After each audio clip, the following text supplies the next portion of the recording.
Hi, everyone. So today I'm going to be walking you through my poster titled As a Member of Congress, Agency, Gender, and Self-Qualifying Language in the House of Representatives. This is a research project that I completed for the Political Science Senior Seminar. So I've listed out two research questions for this project. They're on the left-hand side here toward the top. The first question asks, are congresswomen more likely than congressmen to use agency and reference their personal experiences and identity authority explicitly referencing their gender roles more than reference to other roles in 1-minute House speeches? And the second research question asks, are congresswomen more likely to use agency through reference to gender roles, personal experiences, and identity authority with topics that are considered women's issues more than when compared to its use in other issues?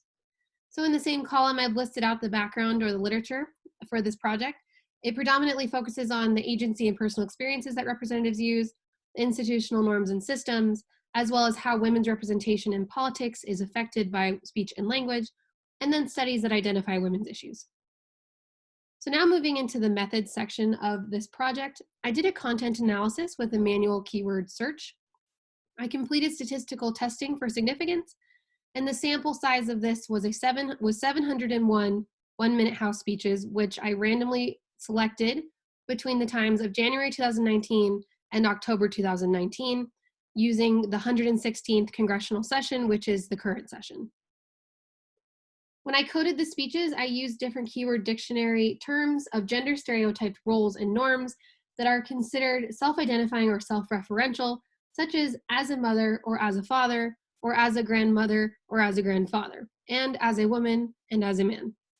I also counted career references, and then other references to personal capacities were categorized into the other category.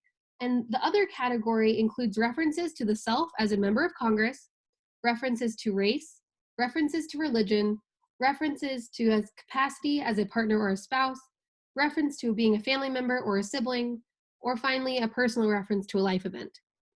So out of the 701 speeches, 12% of the speeches included some form of agency, which I then broke down further. Moving into the middle section of the poster where the results are, as you can see, the breakdown of the 701 speeches, 196 were delivered by females, and then 505 were delivered by males. So I'm going to highlight what I find to be most interesting in this study is that, as you can see, there were 0 instances of members of Congress referring to themselves as a woman or as a man in the speeches in this sample. There were a few instances where members referenced themselves as a father or as a mother or as a grandmother or a grandfather, but as you can see, the career reference has a much higher occurrence than compared to the gender roles and norms that I was looking for in the keyword search. If you move down into the middle section of the poster, I have written out some examples of the agency that I found in the speeches. On the left, that's an example of a career reference. And then on the right, that's an example of a gender norm or role. On the left, the member of Congress identifies his career reference where he states as an emergency medicine physician. And then on the right, the member of Congress identifies or self-referenced herself as a single mom. So those are just some examples of the agency that I found in the speeches. Relating back to my second research question, on the right-hand side of the poster toward the top, you'll see the agency and women's issue analysis. From the speeches that were delivered by congresswomen and included agency, I found that 66% of those speeches were given on the topics that were considered women's issues. And then within those speeches, 35% of the speeches included as a mother as being the most prominent agency reference in speeches on women's issues.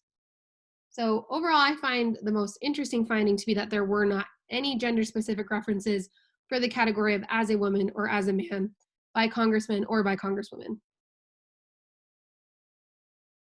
A limitation of my study is likely that the sample size, when I did the statistical comparisons of the data, I found that it was not statistically significant. However, this could allude to the fact that men and women may not differ that much in their use of agency in 1-minute House speeches. Ultimately, from this content analysis, I find that both congresswomen and congressmen tend to neglect referencing their gender as a use of agency in speeches, specifically pointing to the lack of evidence in the gendered category of as a woman and as a man.